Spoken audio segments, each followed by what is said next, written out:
Number 9. Edward's Exploit. This was another episode on the Thomas Percy and the Dragon VHS, so I have a lot of memories with this one. Like Oliver, Donald, and Douglas, Edward was a real MVP. The other engines harass him about being old, but even with a broken crank pin, he still manages to get passengers home safely.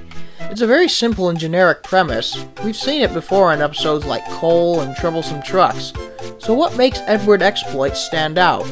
Well, one thing is that it's pretty much the climax of the anti-Edward sentiment we see in seasons 1 and 2. It started in Edward and Gordon and was in episodes like Trouble in the Shed, Cows, and especially Old Iron. Edward's Exploit is where it concludes, in the Audrey base episodes, of course. Edward shows that he's still a very dedicated engine, so it's basically like the final kick in the butt to Henry, Gordon, and James, and that's awesome! And you know what's more awesome? How epic this story is. For starters, the music is amazing. I'd say the music is some of the best from the electronic synthy era of Thomas. There's just something so haunting about that theme when Edward first enters the storm. And can we talk about Edward's theme here? In Season 1, Edward's theme was nice, but nothing really outstanding. It was pretty generic. But here, holy crap! I don't know how they did it, but the way it builds up gets you pumped. No storm is gonna stop this blue badass. And that brings me to the second point, how they managed to create the stormy atmosphere. The way they lit the set is very chilling. You'll notice that the background is still blue sky, but to be honest, I didn't actually notice that until I watched this for the video. That just shows how incredible the lighting and atmosphere was. Both the music and atmosphere created an extremely epic story. When Edward's theme roars into action, you know he's not going down. He basically rolls into the station on one wheel, and despite being pretty late, the passengers are very proud of him. At the end of the episode, you feel such a satisfaction, like, yes! In your face! Not to mention the last line from the narrator. Duck and Boko saw to it that Edward was left in peace. Gordon and James remained respectfully silent. It was the final episode on Thomas Percy and the Dragon, and boy was it a phenomenal conclusion to an amazing batch of episodes. Number 8. Lady Hat's Birthday Party. This is the first episode to have a human character in a main role, which is nice. We really get to see more of the Fat Controller's character. And holy shit, this episode is exploding with laughs. The only episode that could top its humor is Thomas and the Jet Engine, but I put this further up on the list simply because of the character you see with the Fat Controller. You normally see him as the fat man controlling the engines, but he's also such a devoted husband that he will stop at nothing to get to his wife's birthday party. Damn, he deserves a lot of respect. I'm afraid our fireman's taken ill. Then I'll be your fireman, sighed Sir Topham Hatt. See what I mean? Lady Hat is also likable. This is her first major appearance. Yeah, you might not believe it, but she had no speaking roles in the Railway series. In fact, she wasn't even referred to by her name. Her husband shows up in the most filthy outfit ever, but she overlooks that because she knows he persevered through so much trouble to get to her party. We see Caroline and George again, which is great. And again, Baldwin gets another voice spot on. Caroline is very funny. I'm hot! My engine will overheat! Oh my goodness!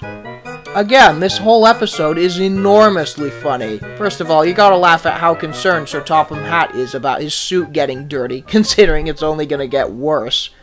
Then you get bother. Bother, bother, bother, bother, bother! Nothing else I can really say about that. That catchphrase is priceless. And third, everything that could go wrong goes wrong. How many times do you get thrown in a muddy pond whilst on the way to your wife's birthday party?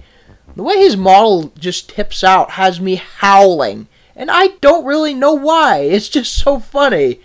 But anyway, this episode always had me cackling as a kid, and still does today. Number 7. Percy's Ghostly Trick, or Ghost Train. This is a common fan favorite, and rightfully so. It's the first spooky episode of the show, and boy did they get it nailed. This was the scariest episode before Season 5. The opening shots with the ghost engine are truly scary. And no, I'll just put it out there, I do not believe in that whole Timothy thing. It's an interesting story, and KaneFan701 did a great take on it, but there are so many reasons why that story is false. First of all, Timothy wasn't in the Railway series, of course. That model you see is just Percy's model with white streamers. But this leads me to the thing I most admire about this episode. The Railway series story wasn't necessarily scary. It was just Percy playing a joke on Thomas. There was no eerie fog and spooky atmosphere. If for TV the story was adapted exactly as it was, it would be interesting, but not very memorable. But with the spooky sets, eerie fog, and terrifying music, the crew made Ghost Train feel very, well, ghostly. We didn't need to see the ghost train at the beginning. We could have just started with Percy telling Thomas and Toby the story. Yet the crew brilliantly crafted an opening scene that still haunts me to this day. Hell, whenever I watched the Percy's Ghostly Trick VHS when I was a kid, after the Thomas anthem ended, I got so freaked out because I knew what was coming. Can I just say how spooky those trees are? Also, did they make completely new sets just for this episode, or was it all just heavily decorated? Throughout my whole life, I've wondered what Crow's Crossing would have looked like during the day. The scene where Percy spooks Thomas is very chilling. First of all, just look at Tidmouth. That's not Tidmouth, that's every kid's nightmare. I always thought the cranes looked like dinosaurs, something they brought up in A Bad Day at Castle Lock. Second, both George and Ringo do great ghostly voices. And third, the music is some of the most terrifying I've heard in my whole life. There is no way that the real sounding instruments from Season 3 onwards could have made this as spooky. The electronic synths make the theme utterly bone-chilling. You also gotta love Percy's character here. Thomas completely disses him at the beginning, but Percy completely scares him shitless. That deserves some respect, people. Also, I gotta ask, why isn't Thomas completely overwhelmed with grief after Toby tells him Percy, his best friend, basically died? Did he not believe him at first, but then when Percy came to the shed, he got traumatized? Even if that was the case, Thomas would still be in a massive state of mourning the next day, not just a little spooked. Shit, I've just found a plot hole! Oh well, maybe as soon as he left he realized it was Percy and was too embarrassed to come back to the shed. But that is a very minor issue. The episode is still legendary. It's one that I, and many others, still favor to this day. Number 6. The Diseasel. What can I say? I love Bill and Ben. They're so oblivious and innocent, but at the same time they can be little yellow devils when it comes to playing tricks. And nowhere is it more apparent than in their debut episode here.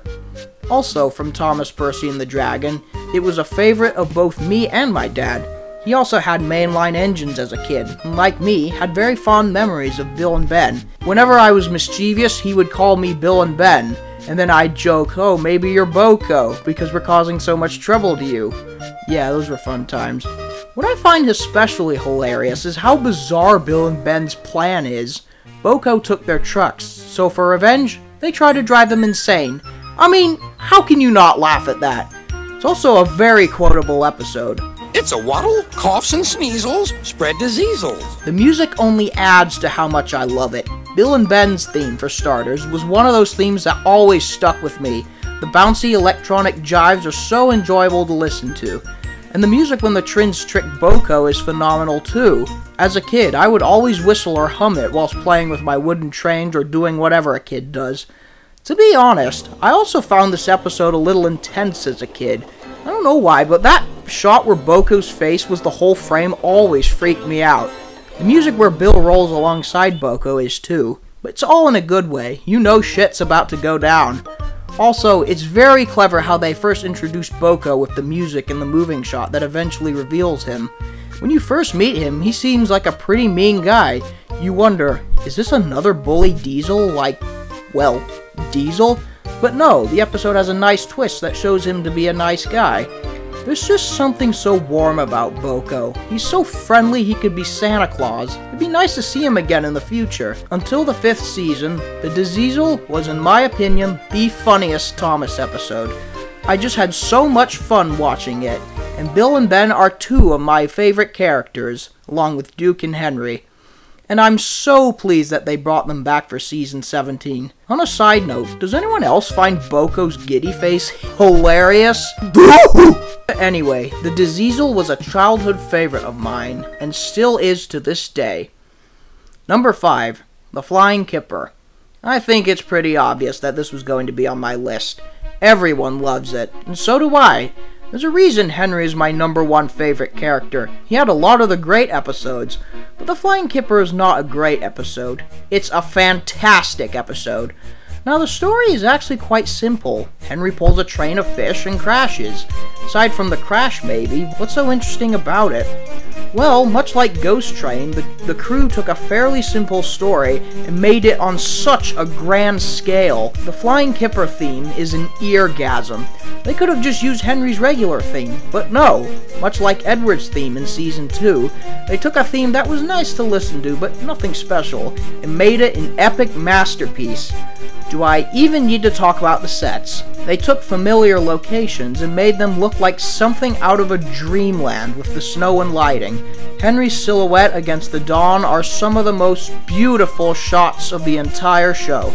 And you'll notice, like Ghost Train, the atmosphere is nowhere else in the season, just in this episode. And to add to that, I didn't realize this until now, but it's the only Season 1 episode to feature that harbor. That really surprises me because it's an amazing set. And now let's talk about the crash.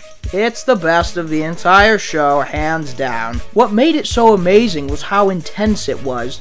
Until the 7th season, this was the only time where we saw an engine completely get knocked over on its side. Speaking of which, this was the first episode to feature an on-screen crash, period. And no, I never considered Thomas hitting the snow to be a real crash, because, well, he just gets stuck in snow and stays on the rails, and James's crash was off-screen. But the one thing that made this episode so special was the fact that I only saw it once or twice when I was very young. For some reason, I just couldn't come across it. That was strange, because it was on 3 VHS's, so it wasn't a rare episode like The Sad Story of Henry. But until I began watching Thomas again on YouTube, I only had this extremely vague memory of Ringo Starr's version on tenders and turntables. And that leads me to another special thing about this episode. This episode is what brought me back into interest of Thomas the Tank Engine. It was a rainy day back in 2009. I had just eaten a piece of fried chicken for dinner, and then up in my room I took a peek in my complete Railway Series collection, as I often did from time to time. I came across the Flying Kipper from Henry the Green Engine, and that vague memory of the episode flashed in my head. Suddenly, it occurred to me, what if I can watch it on YouTube? I hardly ever used YouTube back then, but I went on, searched it up, and sure enough, the Flying Kipper was there. I will never forget how enchanted it was to finally see the story that I'd wanted to for years. It was almost like watching it for the first time. And from then on, I developed a hobby of secretly watching Thomas episodes on YouTube. Toby and the Stout Gentleman and Cole were on the same VHS and had the same situation, but I have no memories of watching those episodes as a kid. That just goes to show how amazing the Flying Kipper was to stick in my memory like that. Like I said before, it's a general fan favorite, and rightfully so. The Flying Kipper is a masterpiece of Thomas and Friends. Number 4. Escape. Yeah, another obvious one, but what can I say? I love it. So much, in fact, that I actually put this at number 2 at first, but I just couldn't put the other episodes lower. You'll notice this is the only 3rd season episode on this list. 3rd season was great, but it just didn't reach the level of the 1st, 2nd, 4th, and 5th seasons. But again, it was still great. And Escape is the greatest of them all. It's by no doubt the most epic story from Thomas and Friends. Douglas and Oliver's escape is full of action. Like Stepney Gets Lost, it's quite dark. Of course, more is revealed in the Railway Series story, but I get why they simplified it here. I like how they added a new scene at the beginning with Trevor. Sure, it's random, but it really does establish Douglas's fear of Scrap, and we feel more of a connection when he discovers Oliver. This is another reason I like Oliver way better than Duck. His backstory is fascinating. Again, the episode doesn't go into detail like the Railway Series, but still manages to get it across. You know Oliver is in serious trouble just by the way he speaks. And unlike the Railway Series, Oliver is all rusty, which makes it way more haunting. You don't know how long he's been there, but regardless, he definitely looks like a prisoner who's been through some serious trauma. Think of it like that Afghan girl from that iconic photograph. The fact that we don't see his face until that moving shot makes it even more spooky, but his spirit is not rusted, and you gotta admire his courage. That's why his episodes in NWR Origins were my favorite to make. Douglas is also awesome. He was almost in the same situation as Oliver, so it's great to see him make a connection in a split second and decide to help Oliver. No other engine would probably do that, but Douglas knew the horrors of scrap, so he didn't think twice. Do I even need to go on about the music? The episode wouldn't be nearly as epic without it. Heck, I wonder if they ripped it from Indiana Jones. Does anyone else see similarities? But the one thing that made this episode really intense were the sets. The way they lit the sets made it truly terrifying. I recall reading on the wiki that the scrapyard was just a redressing of certain sets. And if that's the case, they did a damn good job because I don't recognize any of it. Rusty to the Rescue did the same thing, but you could kinda tell that it was Croven's Gate with a few buildings added. This episode is very intense. It just puts you in this mood of, come on, hurry! Can't think of many other episodes that do that. There's not much more I can say about this episode, other than it's, well, epic. It's basically the Great Escape and Schindler's List with trains. That's why it's a huge fan favorite, and I fully agree. It's dark, intense, and has you on the edge of your seat with excitement. Number 3. Duncan Gets Spooked. Now this is an episode I haven't seen many others call one of their favorites. It's not disliked, like Rusty and the Boulder, but I don't know many people who'd put this high on their list, except for maybe the spookiest episode. Correct me if I'm wrong. But for me, holy crap, do I love it. I loved it as a kid, and I still love it now. This is Season 5 at its best, taking a simple story and making it unforgettable. Whenever I crossed an iron bridge as a kid, I'd think of Duncan Gets Spooked. Whenever someone mentioned the word ravine, I'd think of Duncan Gets Spooked. Whenever someone mentioned ghost trains, I'd think of this ghost engine, not the one from the actual episode Ghost Train. The thing that makes this episode work so well is how haunting Rusty's ghost story is. Never really went into detail with Percy's ghost. It's frightening, don't get me wrong, but that's just more of the physical look. We don't really know anything about its backstory except for it had some sort of accident that involved plunging into a gap. Same thing applies to Scaredy engines. We only hear the end of Edward's story, not what actually happened to the engine. Here, not only do we get a full story, but we see it on screen.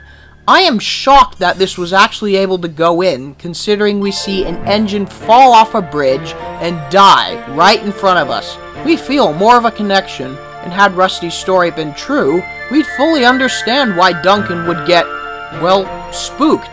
But the one thing that made this episode stick out to me, and I'm sure you'll all agree, is the music. This is one of the most haunting pieces of music in general that I have heard in my life. Notice how I said haunting, not spooky. Yeah, it's spooky, but it's also got a sad feeling to it. You really feel for that engine. It's tragic, even though it's made up. Unlike many pieces of music from the TV show, I always remembered the tune of this piece. It is without a doubt my favorite non-character theme from Thomas and Friends. The music combined with the spooky mist and eerie moon made for a terrifying scene. But not every praise to this episode is spooky related. The truck's crash at the beginning is pretty awesome. Yeah, there's no explanation how they derailed, but so what? It was great to see the trucks get what they deserved. Once again, whenever I was up on a high bridge in the hills or mountains, I'd think of this episode. Particularly this bridge in Big Sur. When I was a kid, my dad had these 2 raised planters in the garden. I cannot tell you how many times I'd grab a piece of wood, put it between the two, and reenact the episode with my wooden railway trains. I never had Duncan, so I'd always use Rheneas for him. It was just so exciting to see the trucks fall off a bridge into a muddy swamp below. And that feels silly. I guess I must be a destructive maniac. Story-wise, it may not be the best, but it's good. It's a typical Ghost Train story, but with the other aspects like music and Rusty's ghost story, you don't care. This is more of a nostalgic one for me. I love me some spooky thrillers, and this is definitely one of the best. It's a childhood favorite that carries on to this day. Also, like Rusty and the Boulder, that last line from the narrator plus the fade of Duncan's face is very haunting. He did, though, when he thought his driver wasn't looking, just to make sure that he was still there. Number 2, GRANPUFF and Sleeping Beauty. Again, put together because it's a two-parter. Had I made this list when I was a kid, this would not have been near the top. It'd still be on the list, don't get me wrong, but I gained such an appreciation and admiration for this episode as I got older. I seriously considered putting this number 1, but I just couldn't deprive the next episode of that rank. These were the first 2 episodes to feature the narrow gauge engines, and kicked off what many fans consider to be the best season of Thomas and Friends. I personally thought Season 5 was better, but Season 4 was definitely my second favorite. GRANPUFF is a phenomenal episode, but why do I think that? Well, let's take a look. GRANPUFF is very pretty, that's for sure, and Sleeping Beauty is a bittersweet conclusion, but the main aspect that hooks me is the characters and their relationship.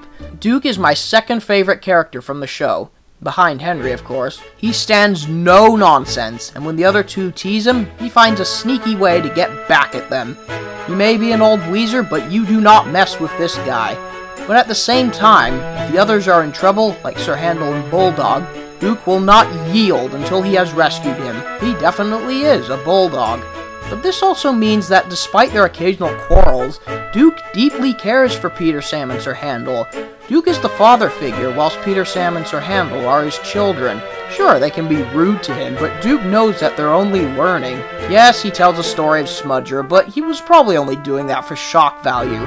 Peter, Sam, and Sir Handel may think he's an old grumpy ass at times, but they deeply care for their old GRANPUFF. They'll do anything to help find him a new home. This leads to my next point. How optimistic they all are. It's a very painful situation they're in, and yet they all try their best to stay cheerful. These two engines are extremely worried about the fate of their friend, yet still try to keep up their cheeky manner. Duke, of course, isn't bought and is put in a shed. This scene is probably the saddest moment from Thomas the Tank Engine. The tear-jerking music combined with Duke's shed being buried creates such a depressing scene. Yet despite all that, what's the first thing that Duke says? Oh well, he sighed. I'll go to sleep. Holy crap! This guy's optimism and hope is astounding! Duke must be in complete despair and emotional pain, yet still has hope. And that tiny bit of hope pays off when he's discovered. His discovery is actually very funny. First of all, the dude just falls right through the ground. Second, Duke's been discovered after 20 years of rotting in a shed. His first question is whether the man is a vandal. And if that's not enough, when Peter, Sam, and Sir Handel come to greet him after 20 years, he complains about being woken up, and the others still tease him about keeping them in order. It's like nothing ever happened. The relationship continues despite them being apart for over 2 decades. The last shot shows it all. I always thought Duke was about to cry. I just have so much respect for this character. His optimism and courage are on a massive level. He's the one character I want the most to return to the show because he has so much potential. My only guess as to why he never appeared again is that his model had to be repainted into Bertram at the last minute, and when they made the large-scale models, they couldn't afford to do them all, so they left out Duke and Sir Handel. And of course, Hit bought the show afterwards, and we know the direction they went. But I have hope that he'll return someday. They've brought back some other old characters, so I'm crossing my fingers, because Duke is a fantastic character.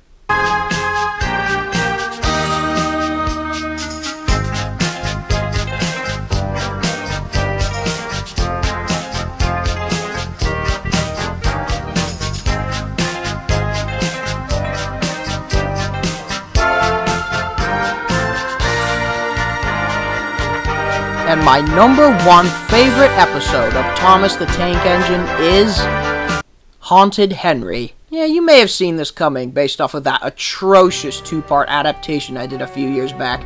I'm interested to see how many other people like this episode, because it's one that's not talked about a lot, except for how spooky it is, of course. I remember the very day I first watched this when I got spills and chills, and I was terrified of this episode. But after watching it again, it instantly became my favorite. It was my all-time favorite episode as a child, and still is to this day. I love Haunted Henry. and that's why I put it number 1. The impact it had on me was way larger than any other episodes from the show. Remember how Stepney Gets Lost was the darkest episode? Well, this is the scariest, hands down. The music, the sets, the atmosphere, the story, Alec Baldwin's narration, that truck that looks like it had a brain fart. This is why Season 5 was my favorite season. They took simple stories and made them extremely entertaining. It didn't cower down at all. It went full force with spookiness or action, and Haunted Henry is a prime example of that. A simple ghost story turned into a horror film. The sets are hands down the scariest the crew has ever made. The way the fog wisps through those disturbing looking trees is more than a scary sight. Everyone often complains about Henry being a wimp in the new episodes, and I agree. But here, he has 100% justification. The music when Henry first puffs through the fog is traumatizing. Even today, when someone uses it in their videos, I literally shudder. What's even more frightening are the cowbells in the background that I didn't notice until I heard an instrumental for the first time. Holy shit, this is creepy! The episode had such an impact on me. Whenever someone used a fog machine at a party or whatever, I think of Haunted Henry. Whenever I hear owls hooting, I think of Haunted Henry. Whenever I came across dead trees, I think of Haunted Henry. Every Halloween, I think of some aspect of Haunted Henry. This is the definition of spooky. It's like if there was a guide to spookiness, it would be Haunted Henry. It's a terrifying episode, but nothing in this episode, not even the music, is more terrifying than Ghosts! For me, that was the scariest moment of Thomas the Tank Engine and Friends.